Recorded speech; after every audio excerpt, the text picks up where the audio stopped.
So ibig sabihin, ang problema dito sa ating board. Tapos tayong diode. Okay.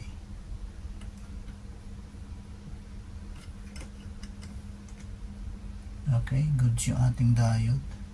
Saksak natin kung may lalabas. Tignan natin kung may malalabas na voltahe. Mag-con tayo. Oops. AC volts.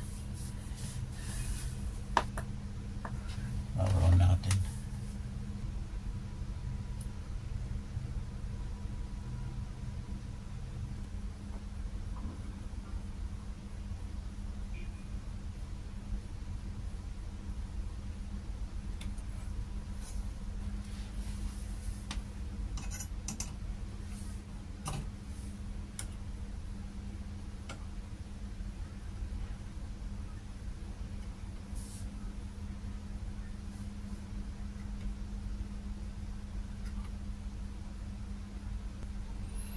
So, confirm mga techniques, sira yung kanyang backlight driver. So, nire-require sana natin dito para mapatako yung kanyang backlight.